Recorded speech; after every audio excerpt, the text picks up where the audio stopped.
The healthcare system, or more specifically, the lack of healthcare system here in the US of A, has literally been the bane of my entire 66 years of existence. I'm not even kidding. My father was a war veteran of WW2. He was always in the VA hospital, the Hines VA hospital in Maywood, Illinois. And I went there as a toddler. My mother used to bring me there because, well, what else was she going to do? She didn't have much of a family, didn't have a big support system. So she'd take me to the Veterans Hospital with her and drop me off in the, it was like a daycare, kiddie. It's like a playroom. One thing that was cool about that Hines Veterans Hospital back in that day and at their playroom, they had a slide that went the length of the wall, and it was so cool. I still remember that to this day. But I also remember the blood that was splattered on the wall because it was the Vietnam era as well. So, mixed bag of memories there. Fun slide, lots of blood. And then I'd go and see my dad, and I don't know, veterans were, they were surly and scary, and I was a little kid, and they didn't like me being around, and sometimes I would be afraid they'd try to hurt me. But I was always in hospital environments, and I even get warm, fuzzy feelings when I smell alcohol, because back in the old days, hospitals actually used to smell like alcohol. Rubbing alcohol. Not, I don't know, maybe the doctors were getting loaded in the back rooms. I don't know what was going on. It was a different time, but just making a funny there in case anyone didn't notice. But yeah, my mother had multiple sclerosis. My father was a WW2 war veteran. He had, it's loaded up with shrapnel and PTSD. He was fought in Hurtgen Forest, Germany, hand-to-hand combat, trees exploding all around him.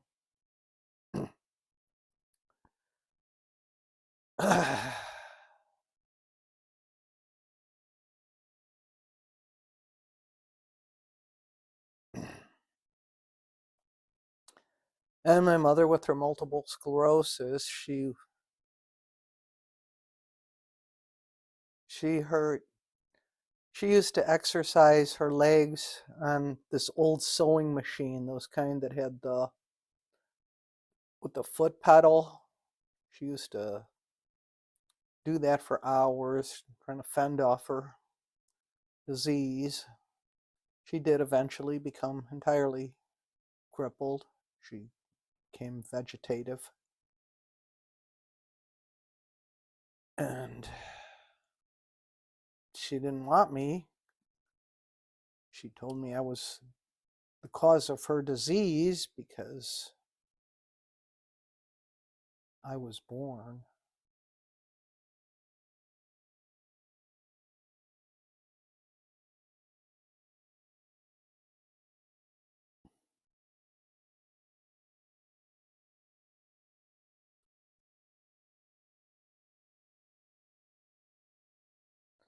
My dad was always in the hospital, so it eventually got to a point where she just couldn't keep taking care of me. So they took me to a boarding school, dropped me off at a Catholic boarding school. Sometimes I would get to come home on the weekends. Theoretically, that's how it was supposed to be, but like I say, they were in the hospital all the time, so I ended up having to stay there over the weekends, a lot of times by myself. I went I started going there when I was 7. They dropped me off. She said, "Good luck, kid." Dropped me off. But I survived.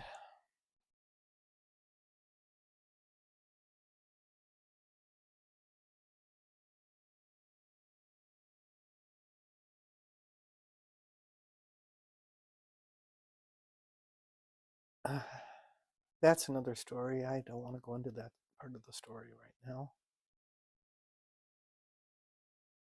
But I had to go to an the whole reason I'm thinking about this is because I had to go to a new healthcare. I switched healthcare providers today. I switched to the Oak Street Health thing, the corporate entity. And I switched because, well, I had that bad episode with 3 month diarrhea, and my other doctor. Yeah, I know we all just figured it was the stress from my husband being diagnosed with stage 5 kidney disease and not being able to get on dialysis right away. That was all pretty terrifying. But it seems like maybe they should have taken. Man, how did I live through 3 months? I actually had diarrhea for 3 months, and I don't know how I survived it. I had to wear diapers, and I I wouldn't be able to make it to the bathroom on time, and then I would have to change in that tiny little stall. And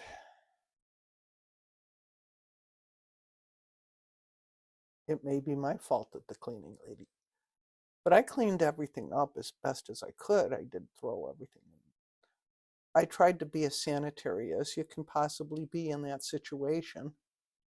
I tried.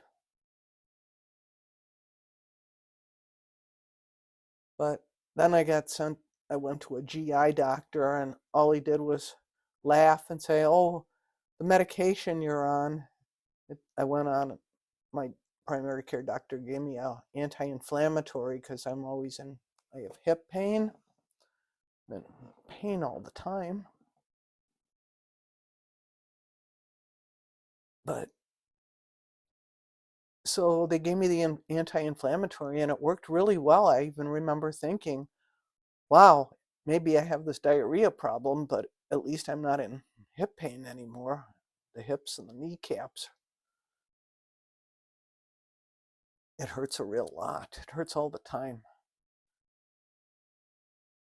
And I have to sit for my job, and it hurts mostly when I'm laying in bed, though, weirdly. Sitting isn't as bad. Laying down makes my hips hurt. My kneecaps hurt all the time, but you just get used to it. But anyway, yes, I went to this Oak Street Health thing, and well, that's another one of my issues is I have extreme anxiety disorder. It's not surprising if you consider that I grew up in a Catholic boarding school where I got beat all the time. So I know it sounds like, how could that actually be true? It's like in the 20th century. Yeah. But yeah, so anyway, that's why I ended up switching healthcare providers, because they didn't seem to take it real serious that I was suffering with diarrhea for 3 months. I was actually shitting myself several times per day. I lost close to 30 pounds, maybe even 30 pounds. It all seemed to go by so quick because, the husband that was preoccupied with the whole trying to get him on dialysis, and what a shit storm that time was. Because his doctor was just going to let him die, because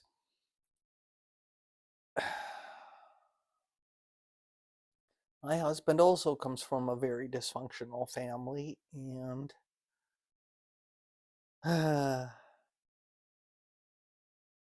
yeah,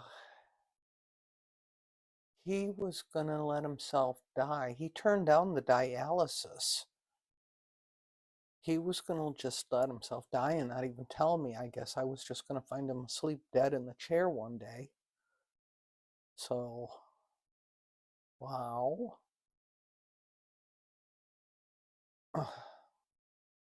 I mean, frankly, these last couple years have been the hardest years of, well, they're not the hardest. This is like when I was in my 20s going out in the world.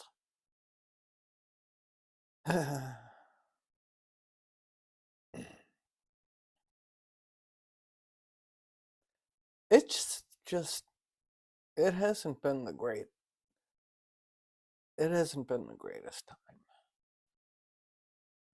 This whole, see, everything keeps leading to another story. It's like,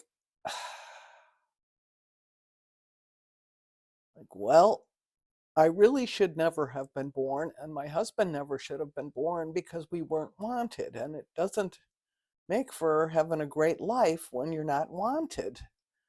It's not like you have great self-esteem and feel good about yourself and love yourself. And in my case, I don't even have any experience of family whatsoever. I mean, my parents made it real abundantly clear that they just didn't want me. They just straight up told me. And frankly, now that I've been exposed to the alternative, which is how my husband came up, where they were all controlling and clingy, and he had to report in for everything. I mean, this was going on until he was in his 40s, that he was still his mama's boy. And I didn't understand that he was actually playing. He used to say he walked the fence. I didn't understand that he meant he was playing on both sides of the fence.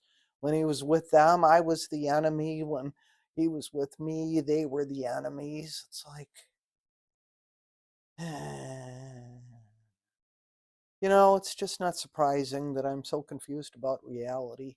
And then I recently started taking an interest in reading about quantum physics and forget about it. Reality. What the F is that? Reality. Reality. I mean, even with my job, I notice how different the difference between how fast and slow time passes. Time is quite relative, isn't it? You just can't pin it down, can you? Huh. And how the fuck am I still alive? Oops, I said oops. I'll have to put a bleep in there. I don't even know how I'm still alive. Because it's not like I've led some virtuous life here.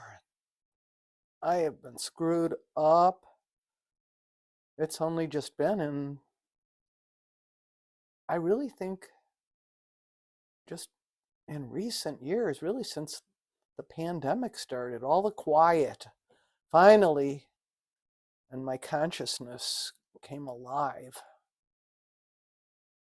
Because, whoa, what we're calling reality, whoa, the reality is pretty bad. Why do we treat each other this way? Why is everything about greed and about buying stuff? Yeah, I was talking about this Oak Street Health. It's like, it's slowly starting to sink in. It seemed all shiny and, yeah, new. And these are younger people with different perspectives. And I think that's great. I'm all for it. Except, well, somebody needs to actually take my perspective as well. You have to understand the other person's perspective. It's not just, it's like, the story of Solomon's wisdom. It's like two women are claiming to be the mother of a baby.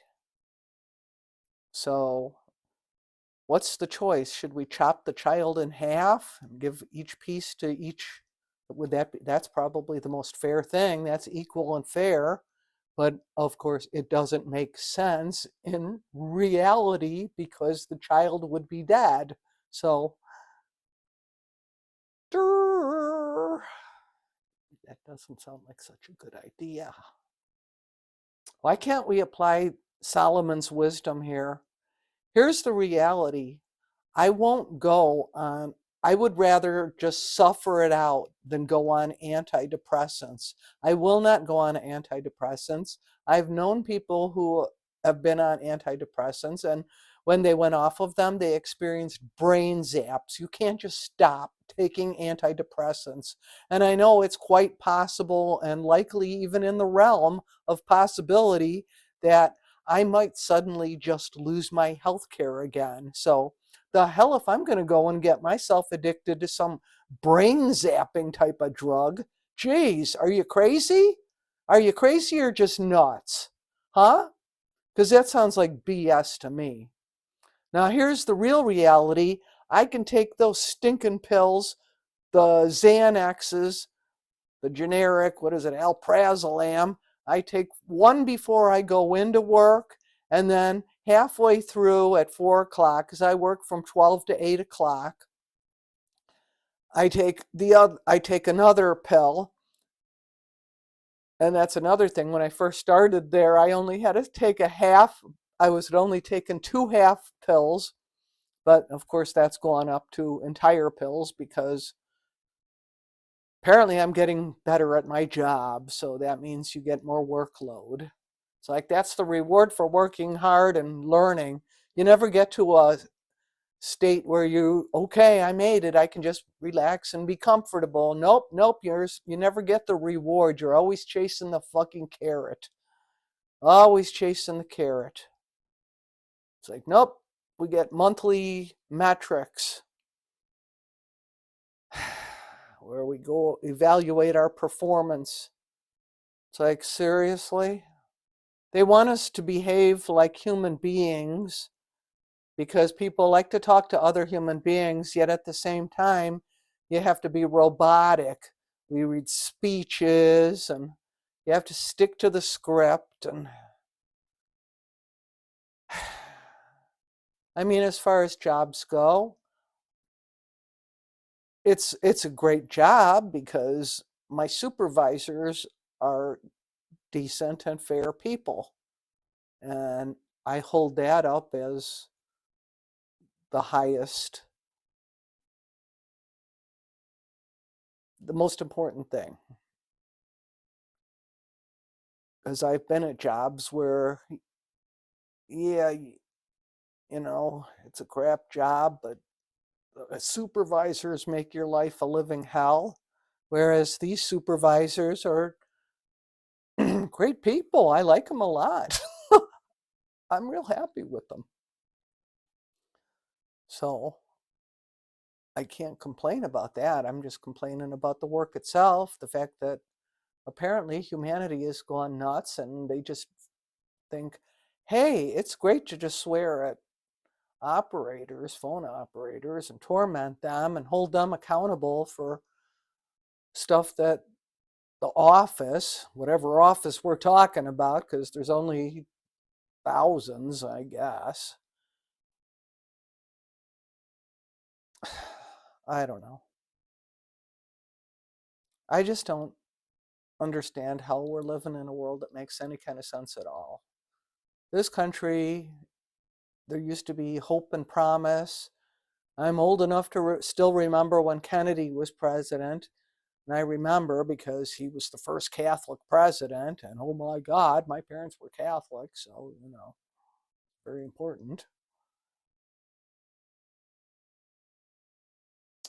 But then we got Nixon.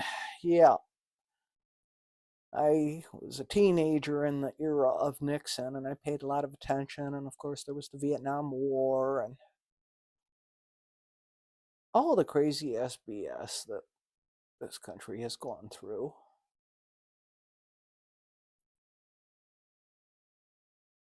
I don't know.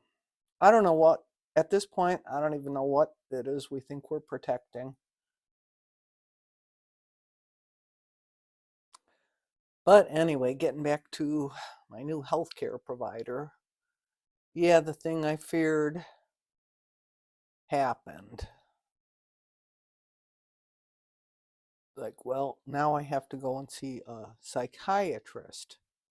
Now, is that something else I have to pay for? Is that going to cost me more money now? Because I'm already seeing my therapist, and I had the primary care provider who was writing me the script for the alprazolam, but this Oak Street Health, they have some type of corporate policy that says, we don't prescribe that type of drug. No, they just want to. And they say it's because it's addictive, and yet I'm only taking 1 milligram twice a day. So, of course, I do take a half before I go to bed, so that would make it 2.5 per day. And then I have times when I feel scared for the drive to work and I take a quarter. That's just getting to be too much. But then again, like today, I haven't had any at all. I don't take it on my days off. So I feel like I have control because I get to have my feelings today. I don't have to be a zombie because all it does is make me feel dead. I don't even understand why they think that's something that somebody would want to do for drug abuse. Because I thought the goal was to feel something. Like, I'll have a beer because I get a happy little feeling from it. Just a happy little feeling. So I'll feel something. But wow. You feel nothing. That's how I get through my day at work because people are cursing at me and saying horrible things to me, or horrible things are happening because I'm dealing with things in the medical field or the funeral industry or heating and air conditioning. It's like God knows anything is possible. And they'll be screaming about it. God forbid if you say M instead of N, oh my God, that's a screaming occasion. No, no, no, it's M, not N. And I get it, but Jesus Christ, why do you think I'm repeating it all back to you? It's to verify the information. So please, you can spare me from your screaming. I'm hearing people screaming at me all day long. I'm so tired. But you're probably just as tired because you've been on hold for I don't know how long before the call finally came through, and you've been calling different offices. And at this point, you're so confused you don't even know which office you're calling. I understand. I really do. I'm having the same experience in my life. Go figure. And half the time they think that, you're some kid or something. I don't know why. I guess I've done the same thing too until I've actually taken this job. For some reason you assume you're talking to somebody younger, but no, in my case, you're talking to somebody who's equally as old, maybe older than you. So give me a break. Jesus. You expect a break from me, so give me one too, huh? I'm sorry. I'm just tired. I'm not really sorry. I'm just saying that because that's the polite thing to do, and I'm always polite. Yes, I am.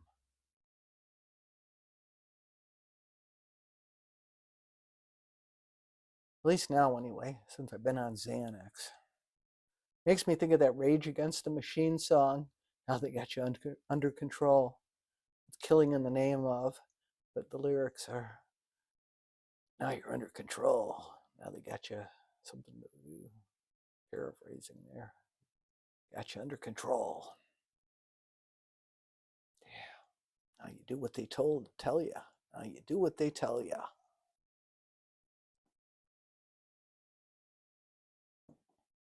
No, I won't do what you tell me. I have, that doesn't even sound good. I'm probably just going to cut that out because then it'll sound like the January 6th crazies, and I'm not on that.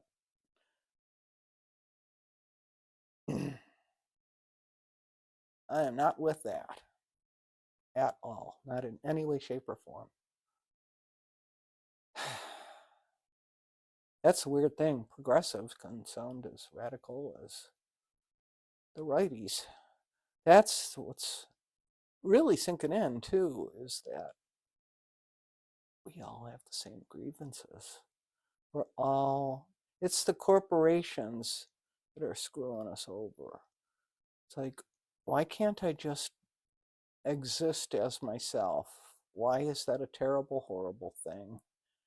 I'm supposed to be human, but it's much preferred if I'm robotic.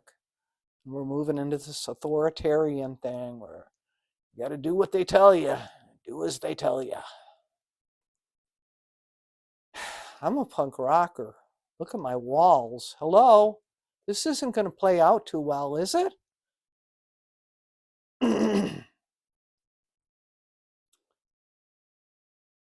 Yeah, I got a car note and a mortgage to pay.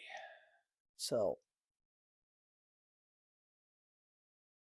I got to do what they tell me. But you can only push so far. I still have to be me. I want to be me.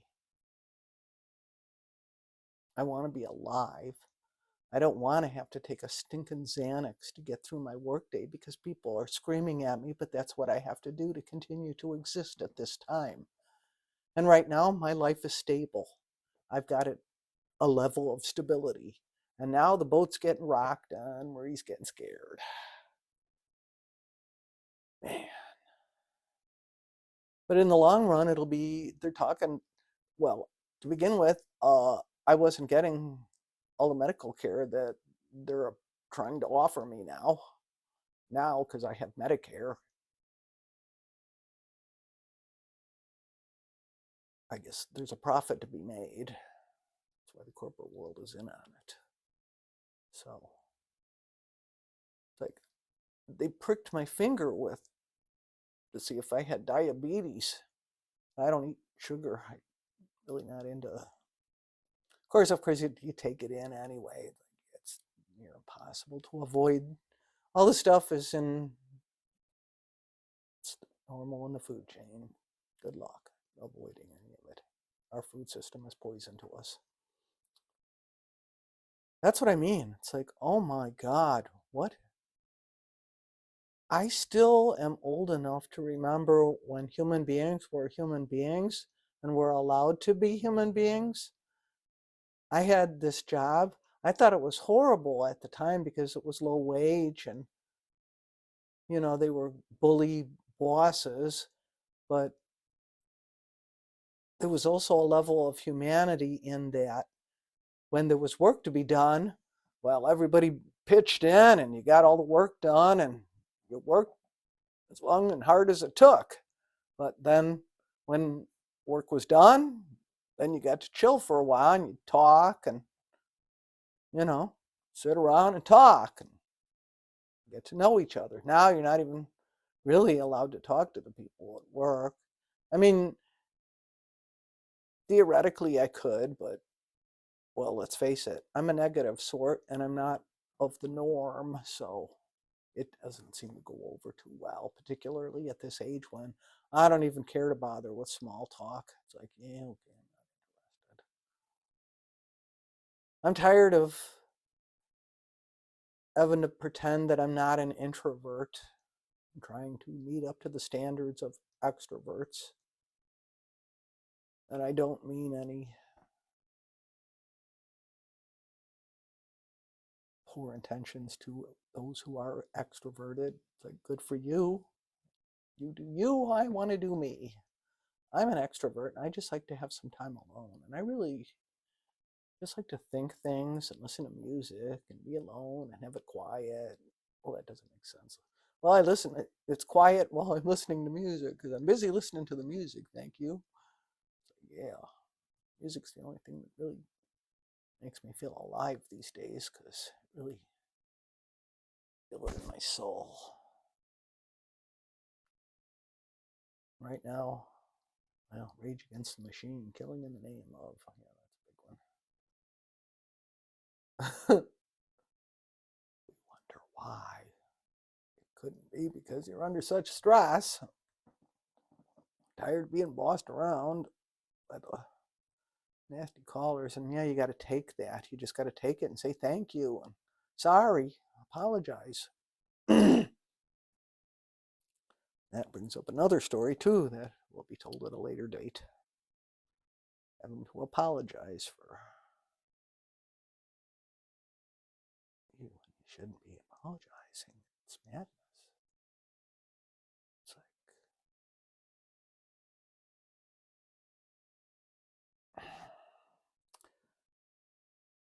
you should be held accountable for your own mistakes. You shouldn't be allowed to hire out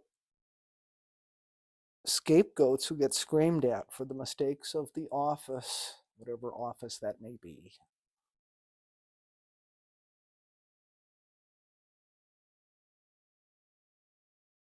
I don't know.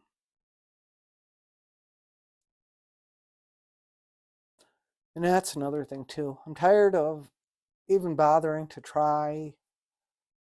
I'm just going to be me. And right now, me is quite unsatisfied with the status quo of my life and the world and everything around me. So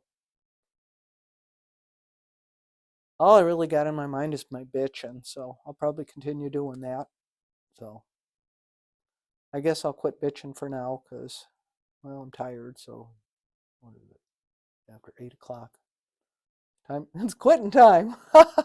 After 8 o'clock, it's quitting time. I'm going off the clock now. So checking out for the day. Y'all take care and try to keep surviving. Good luck.